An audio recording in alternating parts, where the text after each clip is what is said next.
Time now for the morning rush. The couple killed while riding in an Uber will be honored during a memorial held later today. Police say Robbie Gallegos and his girlfriend Cristina Martinez were killed Friday night. This is near Alameda. Now they say a man driving a Kia sedan crashed into them, killing both passengers.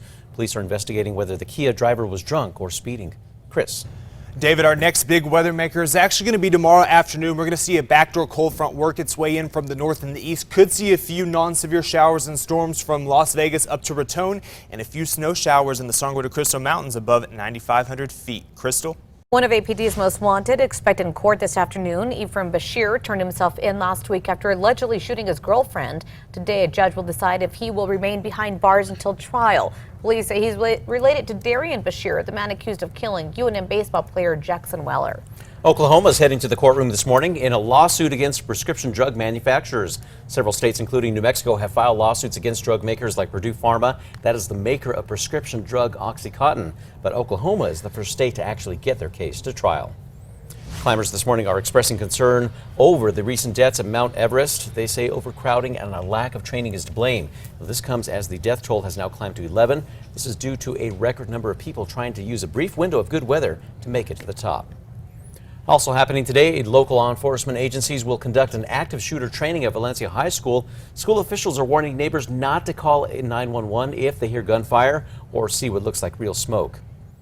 Also new this morning, a scientist from Los Alamos National Lab is accused of lying and is scheduled to be in court today. Now, officials say Turab Lukman lied when asked if he had been recruited to work for a state-run Chinese program. That's a program to recruit people with access to and have knowledge of foreign technology.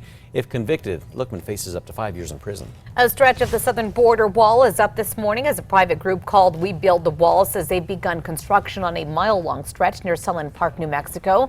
The group raised millions of dollars through a GoFundMe campaign.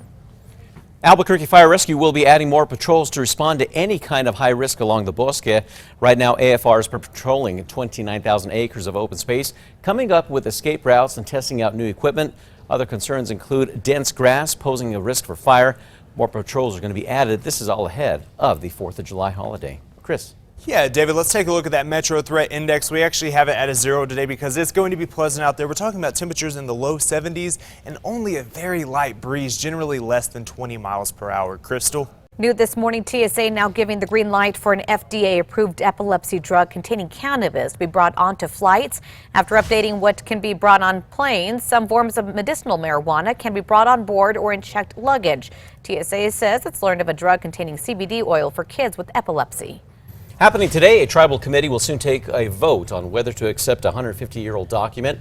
The 1868 treaty with the U.S. government allowed Navajos to return to the Four Corners region, this after being forced out. Now, the document will be housed at the Navajo Museum in Arizona. U.S. Secretary of the Interior David Bernhardt expected in New Mexico today. Bernhardt set to meet with U.S. Senator Martin during a tour of Chaco Canyon. U.S. Senator Martin Heinrich says today's meeting is a way to address protecting the land surrounding the historical site. The city of Santa Fe is honoring local service members in a very special way. It's becoming the first city in New Mexico to adopt the Hometown Heroes project. Now, 20 banners now line Cerrillos Road, honoring POWs to those killed in action and even living veterans. The banners are going to be hanging from now through Veterans Day. Annual law enforcement memorial being held today on Civic Plaza. Albuquerque Police and Bernalillo County Sheriff's Office hosting this event, honoring fallen law enforcement officers.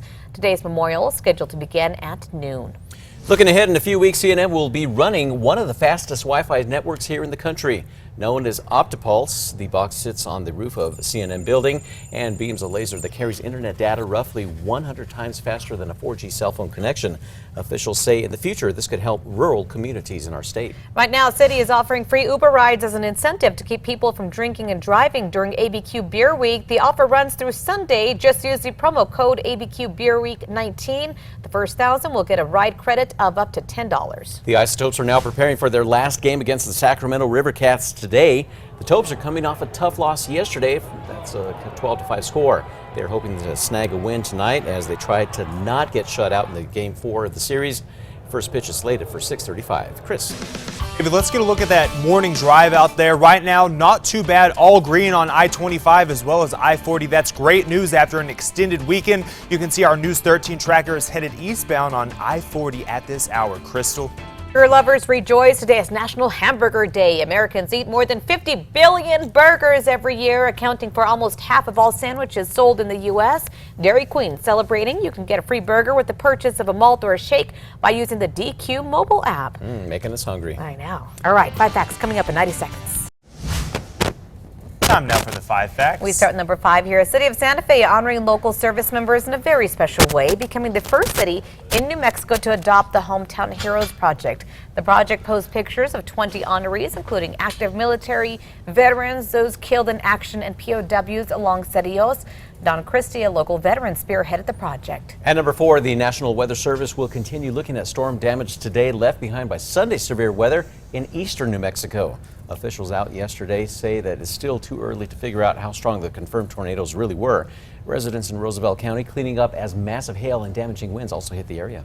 At number 3, we're going to have a backdoor cold front work its way into the state tomorrow afternoon. A chance of non-severe thunderstorms from Raton up to Las Vegas. At number 2, a scientist who worked for Los Alamos National Lab is scheduled to be in court today, accused of lying about being recruited by a state-run Chinese program. Officials say Turab Lukman lied when he asked if he had been recruited by the program to work there. Officials say that Chinese program had been established to recruit people with access to and have knowledge of foreign technology as well as intellectual property. Lukman faces up to 5 years in prison if convicted. Number 1 now, memorial set to be held today to honor the couple killed while riding in an Uber. Police now looking into the driver of the Kia, the other vehicle that crashed into them, to see if they were drunk or speeding.